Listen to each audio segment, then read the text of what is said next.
Hi there, I'm Kian Cruz, author of Dad Bod, and you're listening to Pop Goes Your World. If you haven't already, subscribe on iTunes. And while you're there, please leave us a rating and review. And now it's time for our feature presentation. I'm Chris McBrien, and the pop culture from Generation X is everything to me. And I'm Derek Myers, and I'm here to educate Chris on the great pop culture of today's generation. Episode 247, Teachers in Pop Culture.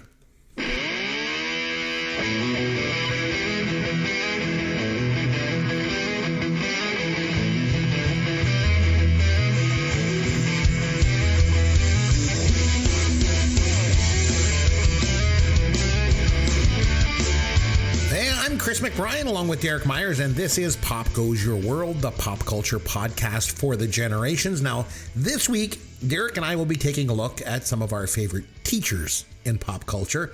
I'm a huge advocate of higher education, although you'd never know by the way I carry on around here half the time, but I'm actually looking forward to talking about some of my favorite teachers in movies and TV and all that kind of stuff over the years. But first, Derek, what pop culture have you been able to take in lately, my friend? Educate me on some stuff, would you? Well, I don't think there'll be a lot of educating going on because the three movies I'm going to talk about take place between 1976 and 1982. So these are all right in your wheelhouse. I like where we're going. Yes. But then I have a very new documentary. So let's do the movies first. Very cool. Okay. Right. So I watched a movie I have not seen in probably 30 years. Mm-hmm. It's the 1976 cult classic Car Wash. Oh, yes. With like Richard Pryor and George Carlin and everything. Yeah. Working at the car wash. That's the one. Car wash, yeah. Oh, my God. I definitely remember seeing it in like the mid 80s on video. Mm-hmm. And that's probably the last time I saw it. But I was surprised how many of the lines and the scenes I actually remembered quite clearly. It was really good. I thought it really held up. It's one of these movies that's just all takes place in one day in one location. And it's like that's like a subgenre of itself. And no, this one's great. Huge cast, a who's who of popular black actors of the time. The music soundtrack is fantastic. Like the whole thing takes place at the car wash, and they've got the local radio station blasting on the speaker. So there's music accompanying every scene. It was really good. It really held up a lot more than I expected it to. I mean, obviously there are some things that are of its time and of the moment and geographically and culturally relevant to that time. But it was a really interesting slice of life from the 1970s. I'm surprised actually to hear you say that it's held up well, because it's very 70s. You know, but it's of its time. Yeah. And no, I enjoyed it a lot more than I expected to. And cool. No, I liked it a lot. And yeah, the sound, like I was blown away by how good the music was too. So I like that you're dipping back into this like 70s, 80s stuff this week. This is awesome. All right, so that one got 2 thumbs up for me. Now I got another one that I remembered seeing as a kid but hadn't seen in many, many years. So this is 1979, Harrison Ford, The Frisco Kid, also starring Gene Wilder. Wow. And again, I hadn't seen this since the mid 80s, didn't remember a lot of it. And this one, it was okay. I think when I was a kid, I didn't know who Gene Wilder was, so I wasn't really following that part of the story. And he's the star of the movie. It's a Gene Wilder vehicle with Harrison Ford has like a small, like not a bit part, but he's not the star of the movie. Whereas once he hit it big with Star Wars and Raiders, now he's on the cover of the movie. So if you've never seen this one, it's not bad, but it's not great. Again, it showed up on my 70s channel, and I was like, yeah, let's give it a record. Actually, I think I saw it on Turner Classic Movie, to be honest with you. And no, it was just okay, but it was a fun walk down memory lane. Some of this I remembered from. Yeah, it's not great. It's not. No, there's a reason that it's not held up when you say, Harrison Ford, and you're like, that guy from the Frisco Kid. No, that's not how that works. And then third and final one I saw was from 1982, right in your sweet spot, and starring one of your favorite actors, Henry Winkler. This is Night Shift. Oh my God. So this is Ron Howard's directorial debut. Second movie, actually, because he directed Grand Theft Auto first. There you go. Yeah. And Henry Winkler, aka the Fonz, in a very non-Fonzie role. Yep. And it was Michael Keaton's first movie. It was. And it's got Shelley Long, pre-Cheers, and looking fabulous, let me tell you. I never thought she was really that attractive. She was never really my type, but oh my God, she looked amazing in this. She's beautiful in that. It was another movie that I was surprised how much I enjoyed it, and how some of the scenes, some of the jokes I did remember, because it had been a long time since I saw this one too. But no, I really enjoyed it on the rewatch. I was very, very pleased that this one showed up on the BVR, and I was like, okay, or it showed up on my 80s channel, and I was like, okay, I'm just going to record it and watch it. So yeah, no, it was a nice visit. When was the last time you saw Night Shift? So before you mentioned you also have a documentary you're going to get to, so we get to play the song.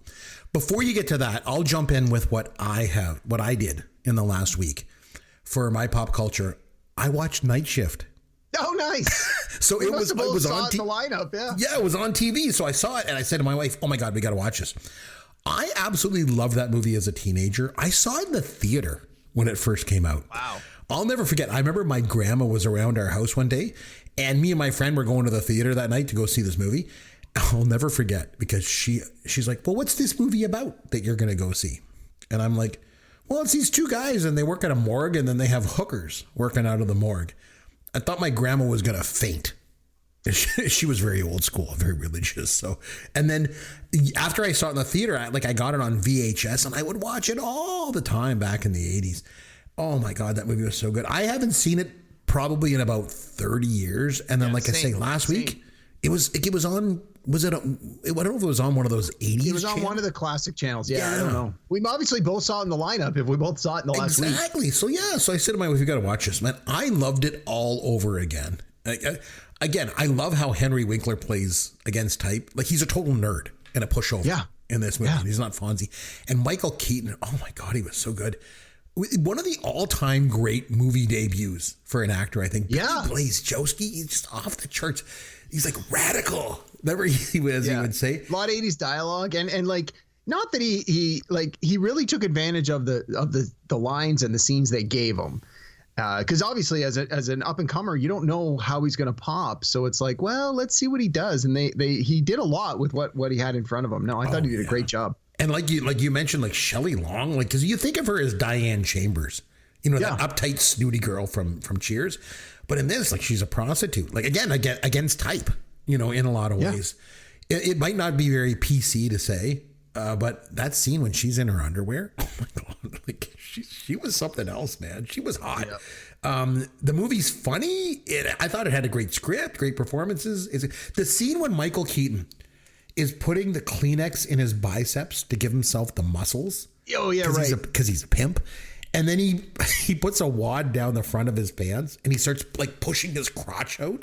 My wife was laughing so hard at that point. Like, that movie was fantastic. Oh, you know why your wife was laughing at that? Because she's seen you do that before. I do that all the time. I got to give myself some muscles, Yeah. Anyway, so that's what I did too. And then nice. You have one. And I have a documentary. Yes, I do. 40 days and 40 nights. Watch documentaries. He likes to learn about the world. It's Derek's Documentaries. Derek's Documentaries. What documentary did you watch? It was something new? Yeah, brand new, just dropped on Crave, I think this week or last week. So Crave here in Canada, HBO in the US. It is about the history of A&M Records. It's called Mr. A and Mr. M, the story of A&M Records. It's 2 1-hour episodes. I think they're like 55 minutes. And yeah, if you're into music at all, you're like, oh, I've heard of A&M Records. They produced or, put out the following. And there's a lot of huge artists that got their start and have had their careers with their albums produced by A&M Records.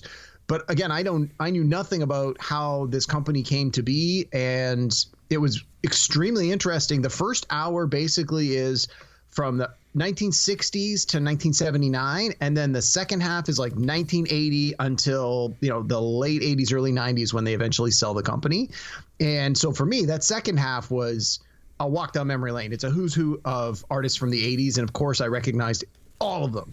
But that first hour, so much of how this company got started and the kind of music they were producing and the artists that they promoted is like way outside of my wheelhouse, but it was very educational. And a lot of the music is great music, just like, Karen Carpenter and Cat Stevens, like, those aren't really artists that I am that familiar with, but they make beautiful and fantastic music. And so to hear what they were doing against the context of what was happening musically at the time and how this company was taking a risk with these artists that were not traditional and not really what the radios were expecting to be playing, and just a tremendous amount of success they had by taking risks on artists who, you know, as artists themselves, they were like, we just were in it for the music, and if it paid, so much the better. And they you know, talk about capturing lightning in a bottle, right place, right time, right bank of artists, and it was really, really good. So if you're into music, and I know some of our listeners, some of our friends of the show are really into music, if you haven't seen this one yet, take a look for it. It's on demand.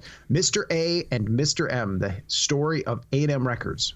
Very cool. Well, I already mentioned what I did for my pop culture, so let's just get right into this. Here's your dad joke of the week. All right, Derek, so since we're talking about teachers in pop culture this week, I thought I'd do a teacher dad joke. Would only be appropriate, you know? So, Derek, what's the difference between a teacher and a train? I almost don't want to know, but I don't know, Chris. Tell me. A teacher tells you to spit out your gum, and a train says, choo choo. Yeah, I'm giving that joke an F. Yeah, well, F you. Calm blue ocean, calm blue ocean, calm blue ocean. There's a lot of like wink, wink, nudge, nudge. Smokey and the Bandit shirt for you. I loved it. I thought it was great. Yes. Oh, I'm so glad. Boof from Teen Wolf. Hot as a pistol. Wow, I know. That's pretty amazing. I'm a big Dungeons and Dragons nerd. It's a shock that you never got more girls in high school. Calm blue ocean. Calm blue ocean. Calm blue ocean. I don't know. That's a lot to unpack, Chris. Give me a second here. All right, so listening to this podcast, in case you're not aware, Derek and I don't do this podcast as our full-time gig. We actually have day jobs. Hard to believe, you know, doing a free podcast every week doesn't pay the bills. Go figure, Derek. No, we're working on it. It's only been 8 seasons. We'll get there eventually. Exactly. We'll find a way. We're going to be the overnight success that took 20 years. Exactly. So the thing is, when I'm not like reminiscing about the good old days from, you know, Gen X pop culture, I'm actually a college professor. I specialize mostly in business, a lot of management and leadership stuff. And my students always enjoy the fact that I'm a podcaster, because at least I'm doing something kind of sort of cool, you know, even though I'm like lame and I'm out of touch with, you know, today's pop culture and current sensibilities, you know, because I'm the non-PC, you know, Gen X guy, I guess. But the thing is, like, one thing I've always valued is education, especially later in my life, because education can change your life. You know, going back to school was a big turning point for me, you know, personally and professionally. I went back to school and got an undergraduate degree when I was 39 years old. And then I continued on with graduate school. I now hold a master's degree. I'm an educator. So, like, I'm a huge advocate for education. And the thing is, the right teacher can change your life. You know, like sometimes it's a high school teacher, or maybe it's a college professor, or just a mentor or someone like that. But I think that we can all agree that, you know, looking back on our lives, having the right teacher, I think at the right time, can make a huge difference in this world. And since we do a podcast on pop culture, we thought it would be only fitting, you know, that we do a show on teachers and pop culture. Now, Derek, this topic was your idea. Do you want to maybe explain why you thought it would be important to do this as a topic? Well, yeah. So, I mean, obviously for the reasons you had mentioned, and I know that you're a teacher, and I just find that there are a lot of movies and a lot of TV shows set in schools, high schools, grade schools, kindergartens, universities, colleges, and then your more non-traditional sort of teaching. Like, think something like even Top Gun technically is about teaching, right? It's those who are experts in their field passing on their knowledge to up-and-comers or people who need to learn those skills. And I'm sure a couple of our picks are going to be sort of that out of left field, tangentially related. Not necessarily every pick is about traditional classroom, but there are so many TVs and TV shows and movies that do take place in the classroom, that do focus on teachers. And so I thought, you know what, this is a pretty rich area. And we had talked about potentially doing 2 parts, and like, let's pick just TV teachers and come back and do just movie teachers. Mm-hmm. But after a little bit of discussion, we decided let's just lump them all together, and we can always revisit this topic at a later date if we feel there's a more to be mined out of this very rich topic here tonight. Mm-hmm. So we're going to do a top 5 list. We'll start with our number 5, and we'll work our way up to number 1. I did want to mention a couple of honorable mentions off the top, and this might surprise you that these didn't make it into my list. But there was a movie, and I mentioned this a little while ago on the podcast. There was a movie back in the 80s called The Principal with Jim Belushi. And in it, he plays like this teacher, and he gets like sent to this like inner city like school and stuff, and he becomes a principal. That one was pretty good. Another one that didn't make my list was Mr. Belding from Saved by the Bell. Remember him? Because I think he was just too goofy and stuff like that. And then one that came really close was Sidney Poitier in To Sir with Love. It's an older movie, you know, from like the early 60s, but oh man, it was really, really good. But they just fell outside. But anyway, so we're going to do our top 5 list, and I'm going to let you kick things off with your number 5 teacher in pop culture. Who do you got? All right. So most of my list is going to fall into that sort of very traditional category about the school, the classroom. When you think teacher, you know, what your mind first goes to. But I did, in the course of doing my homework for this, I realized a lot of the movies and shows that take place at a school generally focus on the students and the student body. And I think rightly so. I think there's a lot more to get out of that. I think that more people can relate to being the student than being the teacher. So I really tried to look for examples where, yeah, the students are a part of it, but that was a more specifically focused on the teacher side of that relationship, which is not to say that every pick had to, but I felt that was a better place to start. So I'm going to start with the newest one on my list, and that is from the TV show Abbott Elementary, which is only now in its 2nd season. It's still ongoing, and I'm taking the lead in this. This is Quinta Brunson, who is the performer who plays Janine Teagues. Quinta Brunson is also the creator of this show. This is her brainchild. She wrote the story, wrote the concept for it. For those who maybe aren't as familiar, because it's a pretty new show, I'll just read you the little description here. It's Abbott Elementary is a mockumentary sitcom created by Quinta Brunson. It stars Brunson as Janine Teagues, a positive 2nd grade teacher at a poorly funded Abbott Elementary, a fictional, predominantly black school in Philadelphia. And part of the reason I wanted to highlight this character is she embodies the best of what everyone hopes teachers can be. It is someone who feels that teaching is her passion. Teaching is her lot in life. She feels very positive. She feels that she's going to make a difference in the lives of the students, and always tries to put the positive on it, despite the overwhelming obstacles of today's educators, especially in the U.S. and especially in underfunded schools in the U.S. And the show features the show focuses predominantly on the teachers. This is one of those good examples where, yeah, there are students in the show, but it's about the teachers. And you have all sorts of examples of the different types of teachers. You have the teachers who, just come in, do the work and leave. You have the teachers that play the system. You have the teachers that are clueless. You have the teachers that don't want to be there but are forced to be there. But she embodies the best of what every teacher can and should aspire to be. As an educator, as a person, and I think that any list about teachers would not be complete without her. So she's my number 5, and I think people may even argue that she deserves to be lower on my list, and probably rightly so. But honestly, I've only watched the 1st season of this show, and it's fantastic. If you haven't watched it, it's on Disney Plus here in Canada. Give it a look. But Quinta Brunson as Janine Teagues is my number 1, or my number 5. Number 5. And so kicking things off, we're like totally sticking to our roles here, because you're like got the newer stuff and I go with the old stuff, because I'm going with Fonzie. So I know when you mentioned that you first wanted to do this as a topic, you like immediately said to me, you're like, you can't do Fonzie because that was his lamest character arc. But no, Derek, actually Jumping the Shark was his lamest character arc. You know, you think of Fonzie being a teacher in the last few, seasons of Happy Days, and it kind of ruined the show. But no, it wasn't Fonzie being a teacher that ruined Happy Days. We all know that it was the perennial show killer, Ted McGinley. Ted McGinley, yeah. He killed Happy Days. He killed Happy Days, and then he went on and killed The Love Boat, and then he killed Married with Children. Fonzie being a teacher had nothing to do with it. So, But anyway, so back in season 8, Richie left the show, right? And so the writers brought in Roger Phillips, Ted McGinley. He was Marion's nephew, and he was like a coach and a teacher at Jefferson High. I don't think he wasn't really meant to replace Richie, but in some ways, I guess they kind of tried to do that. But anyway, so then Fonzie comes back from Italy, and he's got a beard, and he decides he's going to be a teacher.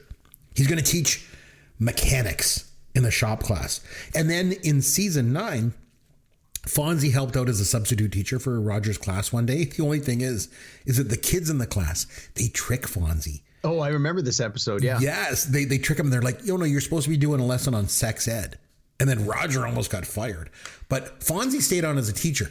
And if you remember, the opening credits in those last couple seasons had Fonzie and Roger like walking around on campus as teachers. Roger's in a suit carrying a briefcase, and Fonzie's, of course, in his leather jacket, you know. Mm-hmm. But as you've mentioned before, and as everyone knows, I love Fonzie. Henry Winkler is my idol. You know, I'm great watching him in the Night Shift movie we mentioned before. But he was a teacher for the last few seasons of Happy Days, and all of that is enough to get him on my list. So he's number 5. So fair enough. On to your number 4. Yeah, way to paint by number there, buddy.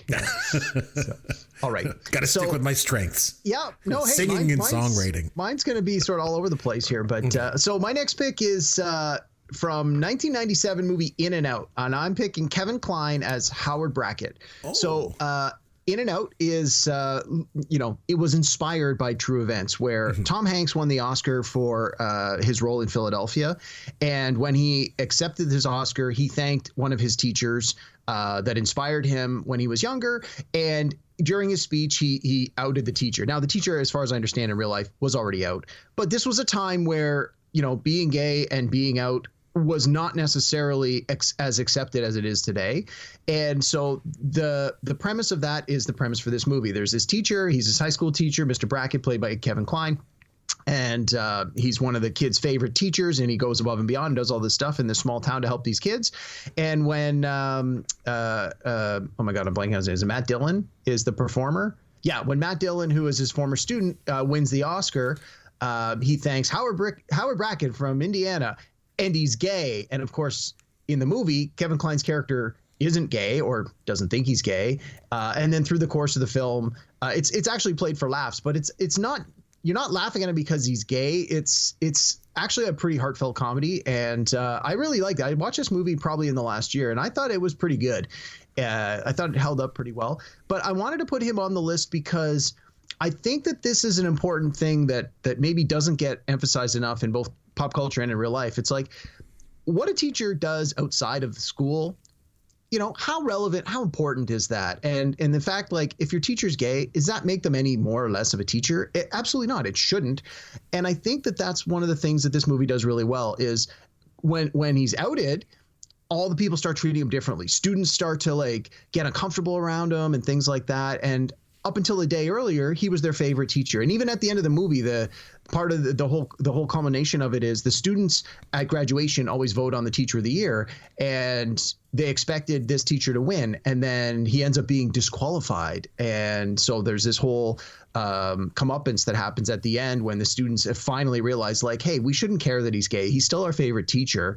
And I think that's an important lesson that comes out of this movie. It's like, you can be a great teacher and have other things about you that shouldn't impact how people perceive you. Like, you should be based on, are you a good teacher? Are you a good person? And do the students like you? Do the students learn? Do the students get what they're supposed to get out of a teacher? And whether you're gay or whether you have any sort of extracurriculars happening outside of the classroom, as long as it's not affecting your ability to teach and your ability to interact with these students, like, who cares? So anyway, I felt this was an important one to have on the list. So my number 4, Kevin Kline, Howard Brackett from In and Out, 1997. That's a good one. I like that one. Okay, so my number 4, I'm going with what I think is one of the most memorable teachers in movie history. And that's Mr. Hand from Fast Times at Ridgemont High. Good pick. Oh, he was so perfectly cast in that movie. So when he did this movie, Ray Walston, he hadn't really worked for a while at that point. Now, he played Poop Deck Pappy in Popeye with Robin Williams. Remember, he was Popeye's dad.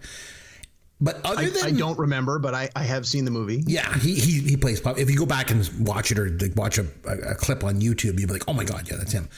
But other than that, like, he did a bunch of small TV appearances back in the 70s, but really he didn't do a whole lot before that, since. Well, wasn't he in the TV show My Favorite Martian? Yes, My Favorite Martian. Yeah. But that was like back in the mid 60s. So, yeah, he didn't do a lot of stuff, but he was like just perfect as Mr. Hand.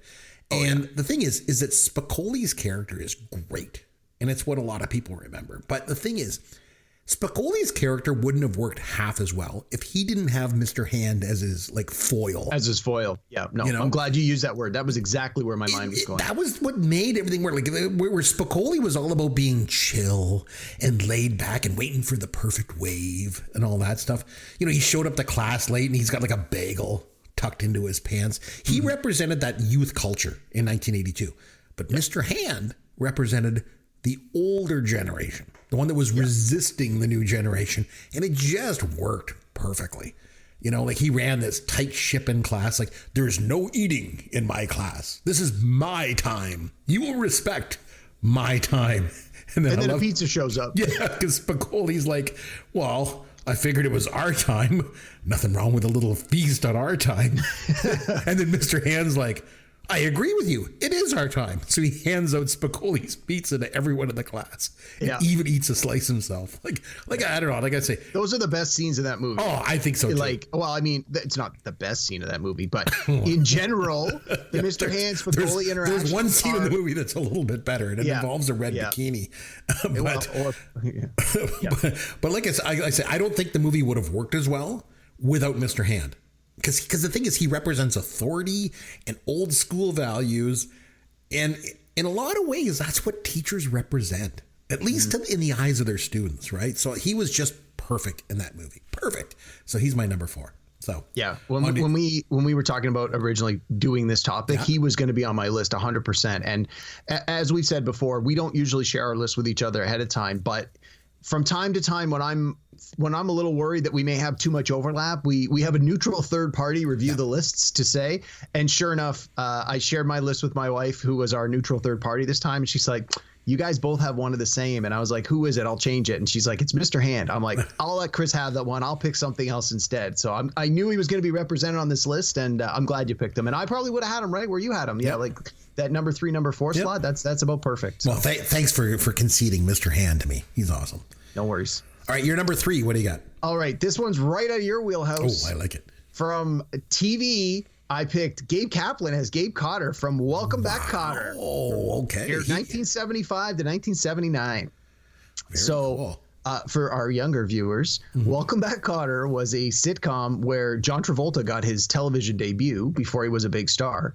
And the idea here made him a star, you know. Oh, it totally did. And the idea here is Gabe Kaplan was a student when he was a high school student, he went to this school, and like years later, he's basically forced to come back as a teacher, and he's now got to teach all the kids that were just like him when he was in high school. And so they call the troubled kids the sweat hogs. And so when Gabe Kaplan was a student 15, 20 years earlier, he was a sweat hog. So there's that immediate relationship and connection with these students who other teachers have a hard time with, and students who don't want to be in class and who have, issues with authority. And it's this whole idea of being able to reach the students on a certain level that other teachers can't. And I always liked this show, even when I was younger and I used to watch it. I mean, some of the jokes went over my head as a younger viewer, but I remember when they started rerunning these, I think I was able to get them like probably in the mid to late 90s. I started rerunning this. I went back and rewatched a lot of them, and I really enjoyed them upon the rewatch, even those 15 years later. To this day, when I meet people, I always go, hi there. And that's from Freddie Boom Boom Washington, one of the sweat hogs. That was his thing, and his deep voice. He's always like, hi there. And so I do that from time to time. Still to this day, nobody ever realizes that's where it's from. But no, this is a great show. The characters are great. It's got heart. And Gabe Kaplan as the teacher is great because, again, he's got that relationship with these kids that other teachers don't have. And they as much as they don't want to be in school, they do show him a tremendous amount of respect because they get where he's come from. They can relate to him. So I felt that he was definitely one of the better representations of teachers in pop culture. And he was obviously, I don't want to say one of the first, but in a long line of pop culture teachers in the 80s and 90s, I think they owe a fair amount to performers like Gabe Kaplan. So, and I think he might be, it was surprised some people that he's not on my list. Because that's like right in my wheelhouse, all that. Yeah. But he didn't make my list. And for a couple of reasons. Number one, I always felt that he was miscast in that role. It's just something about it that didn't fit for me. And really, the other thing is that show ended up being more about the Sweat Hogs than it was about him. Eventually, yeah. The first season is very much about him, but as the supporting cast started to become bigger stars, you're absolutely right. This is one of those ones where it started to become much more about the students. But I mean, the show's called Welcome Back, Kotter for a reason. It's about Kotter, at least the outset. And it's not that great theme song. Yeah, but again, the theme song is sung from the students' perspective, right? Because they're welcoming back. And then the other thing I didn't like about it was at the end of every episode, because the Sweat Hogs started to kind of take over the show, like you said. Yeah. And then so they felt the need to like cater to Gabe Kapler's his ego, for lack of a better word. Yeah. And so they had to give him more time. And then at the end of every episode, it would be him and his wife sitting in the apartment, and he would tell a joke. Yeah. And they were the worst. Like, I mean, you think my dad jokes are bad? I was going to say, that formula sounds pretty familiar. Oh, man, they were awful. I don't know. So there was... They always like, did I ever tell you about my uncle so-and-so? Like, that was every joke. Exactly. Yeah, my uncle did this and blah, blah, blah. And I was like, so bad. Like, so bad. So, okay. So that's why I left him off. Okay, my number 3. This one, we're going to surprise each other. You're going to an old one. I'm going to something a little bit newer. So for me, anyway, I don't watch a lot of anything that came out after 1989. But my number 3 is from 2003. So it's shocking. Wow. I know. What is this, Reverse Day? Holy cow. So funny enough, just last week, we reviewed Jumanji, Welcome to the Jungle. And I mentioned how I usually don't really care for Jack Black all that much. But there is one movie where he was absolutely perfect. And of course, that's School of Rock. It was the perfect vehicle for him. And he's got such a unique talent that just fits in that movie.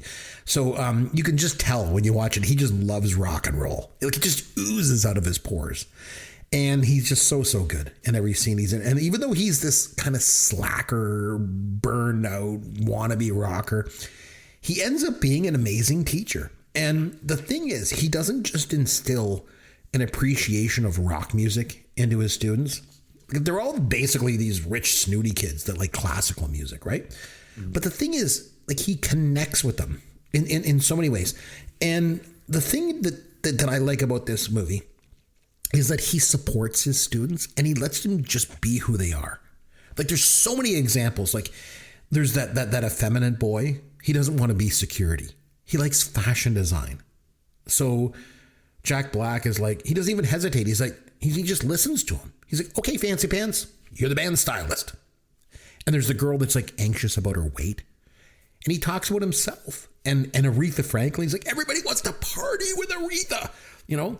And then Lawrence, the Asian boy, he's like, I'm not cool. I'm not cool enough to be in the band. And Dewey does that like handshake thing with him with his fingers and everything. He's like, you're Mr. Cool. You're Mr. Cool. And then when they don't win the competition, he's like, you know, like they're about, like, rock isn't about winning. It's about just putting on a great show. Like, and he says he's proud of them. So I think a good teacher should always support their students. And that's what he does in this movie. So Dewey Finn is 100 times better of a teacher than almost anyone else. So he was my number 3. Well, I got to admit, I haven't seen the movie since 2003, and my recollection was not enjoying it. So I'm going to say we'll agree to disagree on that one, but right. Yeah, we'll go with that. So, okay. As we said last week, Jack Black's not my favorite performer in the world, but yeah. That one was pretty good. Okay, so you're number 2. All right. My number 2, we're going right back into Chris's wheelhouse to keep up with the opposite day. Yes. We're going to 1987, the movie Summer School. Mark Harmon as Freddie Shoop, Mr. Shoop. So this is an example of a certain formula that was very popular in the late 80s and early 90s, where you had a teacher, sometimes a reluctant teacher, who was forced to be in the classroom or chose to go to a school maybe where they weren't necessarily expecting to go to, and then they use untraditional methods to reach students who otherwise are terrible students to turn them around. Some of these movies are loosely based on real life things. Other ones, it's just some of them, of course, now looking back, suffer from sort of the white savior complex, where you have, you know, the white person comes in and saves the inner city school. So from a how does it hold up standpoint, maybe not so much. But some examples of this are movies like Stand and Deliver, Lean on Me, Dangerous Minds, Dead Poets Society, where you have this teacher or this educator who comes in turns things around with their kooky, crazy methods, and everybody has a better life because of it. Summer School is one of my favorite examples of this. If you haven't seen Summer School at all or in a while, it's a fun rewatch. I probably watch this movie once every year or two, partly because I just love the cast, and it's a good 80s comedy. So Mr. Shoop is the gym teacher, and part of the reason he teaches gym is because he gets his summers off. And at the start of the movie, it's the last day of school, and he's getting ready to go to Hawaii for the summer, and the teacher who teaches Summer School is doing a bunch of scratch-off tickets, and he ends up winning $50,000. And so he literally runs the principal's office and quits. And the principal's like, you need to teach Summer School. He goes, I just won 50 grand. F you, I'm out of here. And so the principal starts running around all the teachers before they leave on the last day, trying to see who wants to teach Summer School. And of course, none of them want to. And he finally gets to Mr. Shoop, and he's like, you now have to stay and teach Summer School. And he's like, I don't teach Summer School. I'm a gym teacher, first of all. And secondly, I'm a teacher because I want my summers off. And he's like, if you want tenure and you want to have a job next year, you're going to do Summer School, and I'll give you, otherwise I'm not going to give you my recommendation. So he sort of blackmails him into being the teacher. And he gets remedial English. So it's all the kids that failed, and most of them failed because they're bad students, not necessarily because they're dumb, but just because they have all these other issues and things. And so again, you've got this non-traditional teacher who maybe isn't super qualified to teach this subject with kids who absolutely don't want to be in summer school, but he reaches them in sort of these non-traditional ways. He ends up bribing them. He gives them all, like a wish, and he goes, I'll help you with whatever your wish is in order for you to actually try and be a student. And through the course of the movie, they connect. The teacher connects with the students. The students start to see him as someone that can actually teach them something. And by the end of the movie, there's this big culmination where the principal who blackmailed him into being the summer school teacher tries to get him fired, and all the parents of the students come in and talk to the principal and say, like, look, here's how much all the scores went up. Not everybody passed, but everybody learned. Like, this is the sign of a great educator. And so it's got that happy ending. It's got Kirstie Alley in a great role, in a great supporting role, and she looks great. I mean, R.I.P. Kirstie Alley. We just lost her recently. But Mark Harmon is fun. Like, a lot of people know Mark Harmon now from NCIS, but he was pretty good in this role too. So this is sort of one of my guilty pleasure movies. So I'm going to go with this, Mr. Shoop from Summer School. No, that's a good one. Okay, so my number two, you mentioned earlier that you wanted to try and stay on the path of like traditional teachers, not people that were like mentors or things like that. But I went off the path for my number two, and I'm going with Mr. Miyagi. So I don't know if you know this, but Mr. Miyagi from The Karate Kid, obviously, that role almost went to Toshiro Mifune, the actor from Kurosawa's Seven Samurai and Rashomon. But Pat Morita was so amazing. Oh my God. He poured everything he had into that part. Like, every single thing he does in that film has meaning. Like, and obviously all those menial tasks that he makes Daniel-san do, like the paint the fence and wax on, wax off, all to build strength and muscle memory and then apply it to karate. But the thing is, his characters had a rough life. He's this vulnerable character, but he always finds ways to gain strength. And he passes it on to Ralph Macchio, right? He might be the single most perfect teacher ever in pop culture. Now, that's a bold statement. Yeah. I believe he is, but I had to go with a different number one, which I'll explain soon enough, and you'll get it. But Mr. Miyagi is the epitome of not just the wise old teacher. And I know that like wise old martial arts teacher is like one of the oldest movie tropes in the book, right? But no one was better than Mr. Miyagi. And it's not just about martial arts. It's about like he befriends Daniel, he mentors him, he stands up for him, he teaches him. And in the end, Daniel has to fight his own battle. But Mr. Miyagi teaches him to fight through all that adversity and pain in order to succeed. And I feel like he's such a strong presence in that kind of environment that in Cobra Kai, Mr. Miyagi's always present throughout the show. And he just has this presence, and he continues to be a mentor. He's almost like the ghost of Ben Kenobi. But Mr. Miyagi doesn't have to appear at all. He's just there. You know what I mean? Yeah. Oh, yeah. I don't know. So he's my number two. He's not a traditional teacher, I guess, per se, but I felt that he was strong enough and probably one of the best teachers I've ever seen in movies.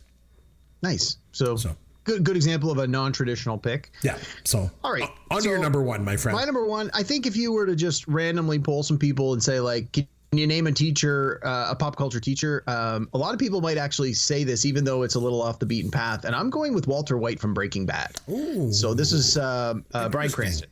Yeah, so Breaking Bad, obviously one of the biggest TV shows of the last 20 years. And not that it's a show that takes place in a school or a classroom, but just the general premise for maybe those who have been living under a rock or in a cave like I do. You're the caveman. Walter White had some hardships in his life and, gave up a certain amount of success. And all he could get was a job as a high school science teacher, despite his brilliance. And, was willing to accept that. And then in the premiere episode, he finds out he's got cancer and he's going to need very expensive treatments. And as an educator in the U.S., it's a social commentary. They don't get paid nearly enough. And so he realizes, I'm not going to have enough money to get the medical assistance I need to live. So what does he do? He sees an opportunity to take his scientific knowledge and manufacture drugs, and he ends up becoming this ruthless, heartless drug dealer. And although, the transition takes multiple years to sort of go from the teacher everyone likes to the most ruthless, dangerous drug dealer out there, but he starts as a teacher. And it's a sad commentary that a lot of people could, I'm going to say relate, not, in a certain way, they could understand and sympathize with this character, that in the U.S., medical costs of medical are extremely expensive, and teachers are paid so tremendously poorly that this didn't seem like a huge leap. People didn't watch the premiere episode going, that had never happened. They watched the episode and went, I can't believe this isn't happening more often.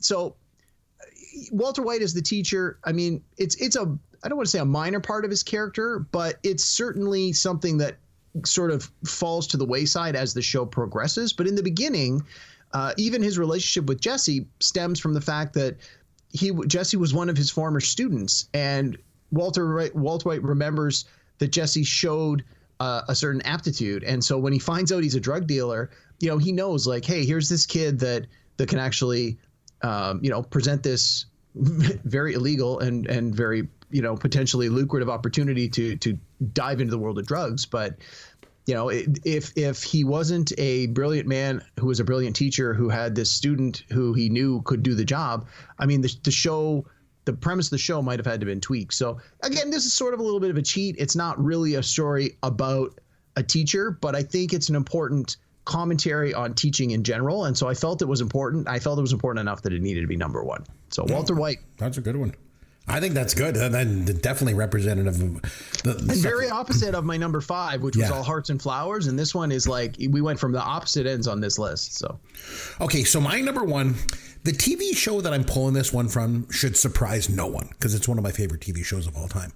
But the character might surprise a few people. And I need you to kind of like bear with me on this as I explain it. But for those of you that are from Gen X, as soon as I start to explain it, you're going to be like, yes, Chris, you're right.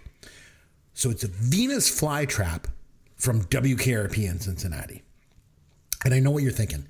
Venus Flytrap, Tim Reed, was this late night DJ, right? He's not a teacher. But he gave the single most important teaching lesson in the history of Gen X pop culture. So you know how much I love this show, right? I may have mentioned it a few times here on the podcast, Eric. So in WKRP in Cincinnati, in season 3, episode 12, it originally aired on January the 31st, 1981. The episode was called Venus and the Man. And what happens is the station's cleaning lady, Cora, has a son that's getting mixed up with a gang. And he's going to drop out of school. So she talks to Venus and she's like, can you talk to my son and can you convince him to stay in school? And her son, Arnold, says to Venus, he's like, I'm not smart enough to understand anything in school. I'm just going to drop out. So Venus makes this kid a bet, and he bets him that he could teach Arnold to understand the atom in 2 minutes. And if he does, Arnold has to stay in school. And if he doesn't, Arnold can drop out. So Venus gets the kid in the storeroom at the station, and he gives the greatest lesson plan ever. And anyone that's ever seen this episode knows exactly what I'm talking about. So he says there's 3 gangs on the street, and he draws this circle on the wall with a marker, right? And he's like, this is the neighborhood. And in the middle is a gang called the New Boys, and he just puts an N in the middle. Mm-hmm. And then he's like, around the outside of the neighborhood are a gang, the really negative dudes. They call themselves the elected ones. And he draws an E on the outside of the circle. And then he's like, they're really negative. You know, they just circle around the neighborhood all the time, circling. And the new boys in the middle, they see this and they get nervous. So they make a deal with another gang of these positive, happy-go-lucky guys called the pros. Puts a P in there beside the N. He's like, and they live together in the middle of the neighborhood, and they call their hangout the nucleus. And the pros and the elected ones on the outside, they hate each other. So much so that they keep the same number of guys in each of their gangs, you know, just in case, you know. Mm-hmm. So if you got 10 elected ones, how many pros you got? And Arnold's like, 10. He's like, okay, and who's negative? And Arnold says, the elected ones. He's like, well, who's positive? The pros. And then Venus says, there's an old Swahili word, Tron. It means dude. And the gangs all like this, so they incorporate it into their name. The pros call themselves the protons, and the elected ones call themselves the electrons. And the new boys call themselves the neutrons. And guess what? You just learned the atom. Nice. And I've done a lot of lesson plans in my day, and let me tell you, if I have to start explaining the atom to high school students, I'm doing it just like that. Because Venus flytrap, I believe, showed that one lesson plan can change someone's life. And that's why he's the greatest teacher in pop culture. So did you ever see that episode, or are you familiar with it? No, that was a good way to do it, though. I mean, I think your pick's a bit of a stretch, but with that example, I'll allow it in under a technicality. Yeah. Oh, man, it was so good. So that's our list of our top 5 teachers in pop culture. So now let's have some fun with Caveman. All right, I tell you what, we're going to do some old-fashioned pop culture trivia this week, Derek. Okay. However, what I'm going to do is I'm going to break up the questions into several different categories. And all of these categories are based on subjects that you used to take in school. Okay. Keeping with our teacher theme. Okay. Okay, so up first is science. Okay? In Back to the Future, how much power was required in order for the DeLorean to go travel back through time? 1.21 gigawatts or gigawatts. Gigawatts, yes. Very good. 1.21 gigawatts. Okay, the second science question. This 1993 movie generated so much interest in its subject matter that the study of paleontology suddenly took on a record increase in students. I gotta think that's Jurassic Park. Okay, moving on to math. Okay, and Derek is like, I understood there'd be no math on this podcast. Okay, in the movie Good Will Hunting, Matt Damon's character, Matt Damon. His character, Will Hunting, solves a ridiculously difficult math problem that's posted in the halls of MIT. But Will was not a student at MIT. What was his job there? He was the janitor. All right, I know that you're a fan of this show, so I'm really going to put you to the test. In the TV show Lost, okay, a series of 6 numbers recurs. Yep. And these numbers were on the side of the hatch, and they were even the winning numbers in Hurley's lottery win. Yeah. Can you name any one of the 6 numbers from Lost? Yeah, it was 4, 8, 15, 16, 32, and 48. That's pretty good. Did I get them all? No, close. It was 4, 8, 15, 16, 23, and 42. Okay. So you got 4 of them. I knew the first 4 pretty much. I knew those last 2 I'd take a guess on. Man, I used to love that show, and I couldn't remember any of them. Okay, we're moving on to history. James Cameron's film Titanic obviously dealt with the sinking of the Titanic, and it came out in 1997. Hey, spoiler alert. Yeah, but what year did the Titanic actually sink? Oh, I knew you were going to ask me that. I'll take a guess because I don't know. 1907. 1912. I was going to say, you should have given me an over-under. I probably still would have got that wrong. Wow. Okay, in the 2006 film Dreamgirls, that movie followed the female singing group The Dreamettes. In what decade did the movie take place? I thought it took place over multiple decades, but if I had to guess, I'm going to say, well, I have to guess because I don't know for sure. The 50s. The 1960s is when the dream. No, cars were popular. I was like 50s or 60s. Okay. All right, so we're going to move on to geography. Okay, in the 1965 film Dr. Zhivago, that movie was nominated for 10 Academy Awards. It went home with 5 Oscars. It was a massive hit. In what country was Dr. Zhivago set? Russia. Okay, the Lord of the Rings trilogy. You know this one. You're a big nerd. It takes place in Middle-earth. However, what country did Peter Jackson shoot the film? New Zealand. Very good. All right, the last 2 questions are literature questions. Oh, okay. So you'll probably do pretty good. I better not flub these. This was my major. Yeah. The 1994 film The Shawshank Redemption. It was based on a short story by Stephen King. Yep. What was the original title of the short story that the film was based on? Rita Hayworth and The Shawshank Redemption. Very good. And adjusted for inflation, what's the highest grossing movie that was based on a novel? Oh, that's a good question. Oh boy. Inflation adjusted worldwide gross is $6.52 billion. So let me don't buzz me yet. Let me just talk this out for a minute. All right. So movies that I'm running through my brain, but I don't know if they're based on books, would be Gone with the Wind, Wizard of Oz, Casablanca. I don't think any of those were based on books though. Maybe I'm gonna go with The Godfather.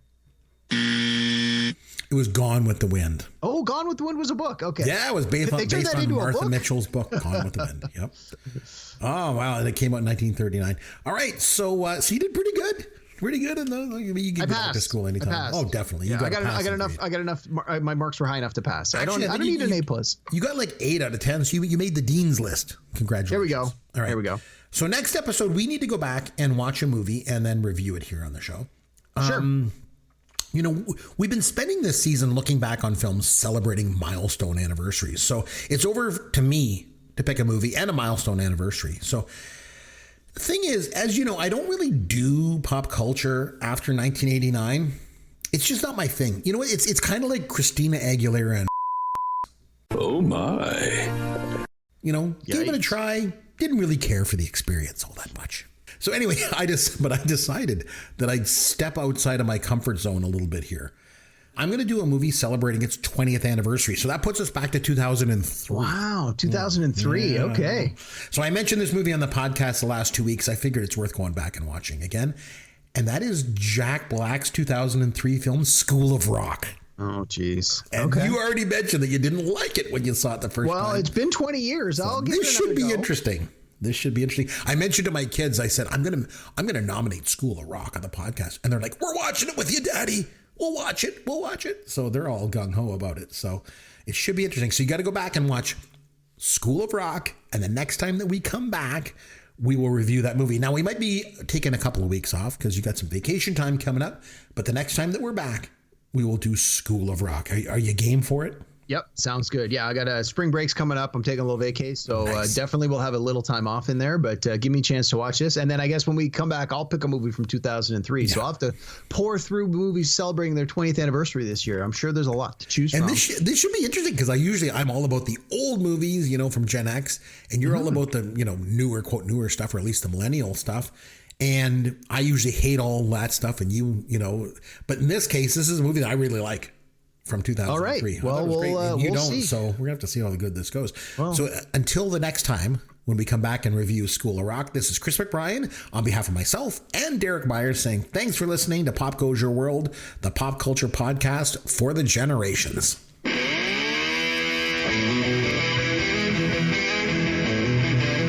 Thanks for listening to Pop Goes Your World. You can contact Chris and Derek at popgoesyourworld.com. Please take a minute and review the podcast on iTunes or wherever you download and listen to the show.